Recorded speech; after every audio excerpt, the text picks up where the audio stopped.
Welcome back, and thank you for staying with All Angles. A warm welcome to those who've just joined us.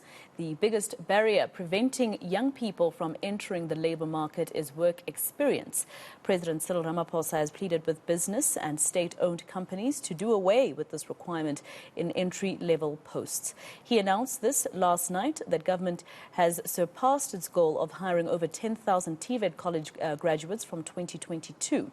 This year's target is to double that total. To discuss this further, I am joined by a researcher at the Institute for Economic Justice on Poverty and Unemployment, Zimbali Mncube. Thank you very much, Mr. Mncube, for your time here on All Angles. Just, firstly, were you happy with the mention of how the president is saying government will assist when it comes to youth unemployment, which is really where the worst problem is?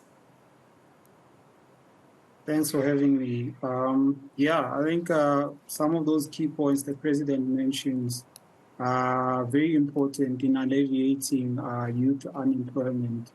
But I think where the president may have fallen short is in speaking about the presidential employment stimulus, which has been a useful program for empowering young people in being teaching assistants, and some key positions in the education sector.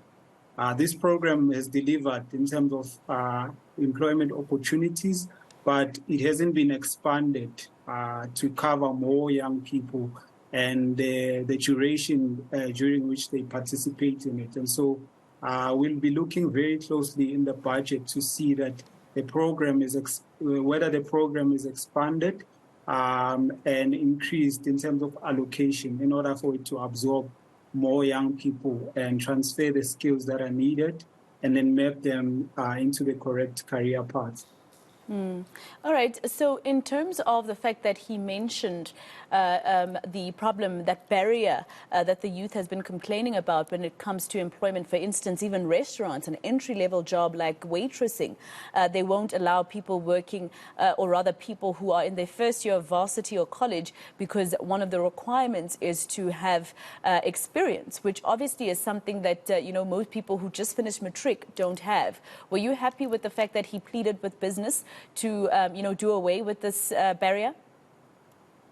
Yes, that's a positive intervention by the president, and we hope that is taken up by the businesses. And when it comes to, the tax reprieve that he was mentioning, obviously we still need to hear from the Minister of Finance later this month and how he's going to go around that. But does that also speak positively to you? Please repeat that. The tax incentive, the fact that business is going to have tax reprieve. Yeah, in terms of the employment tax incentive, it hasn't really been proven to yield the results in terms of alleviating youth unemployment. And so I'm not sure on what basis was it extended. We know that youth unemployment has been high for the longest time in South Africa. I think we need to have a data and evidence to show how this incentive is really enabling the employment of young people, because if we don't do that, we are in danger of just providing incentives where they are not as effective in delivering the outcomes.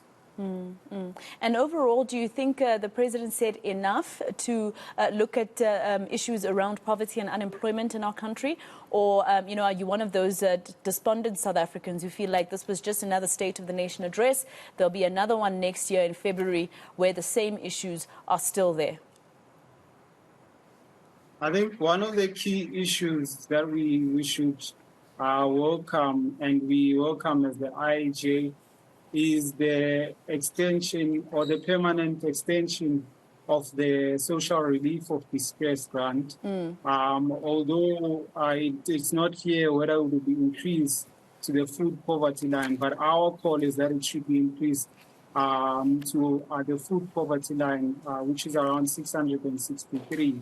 And we think that the SRD grant will play an important role in not only enabling people to look for jobs, but in also enabling them to create livelihood strategies. And it's encouraging that the president has put his weight behind the SRD, given the levels of unemployment in the country. But I just want to say that we'll be looking closely also in the budget to see what the Minister of Finance tables and in terms of the allocations, because this grant has been largely hampered by the budget cap, which has been put by the National Treasury. And we've seen it decreasing from about 10.9 million approvals in March 2022 down to today there's only about 3.54 million fewer people that have access to this grant. And so I think it will play a useful role, but we also still need to understand if it's building a solid foundation for a universal basic income grant, which is in the long term a sustainable solution to the issue of unemployment. Now, with all of these plans, of course, it's very important for government to also realize that they have a very important partner in the private sector, in business, right? And looking at his entire State of the Nation address, do you think if any of this is properly implemented and not left at just black and white, government would be able to create that environment for business to actually be able to thrive and create employment? Yeah, on that point, I don't necessarily hold the view that the role of government is just to create a stable environment for business, but rather that the state should also take initiative and leadership in public investment, for instance, which plays an important role in increasing GDP and also improving employment outcomes. And so the role of the state is necessarily to take a leading role in some of these interventions. But we see that in the tone of this State of the Nation address and in last year's one, the government is increasingly relegating this responsibility to the private sector. And this opens the way for privatization and increased austerity, but it also kills the capacity of the state to deliver on its public goods and services. And so I think that, yes, it's important to where necessary, to encourage investment from the private sector. But in South Africa, where levels of the investments are low, it's the state that should play a leading role in driving this forward.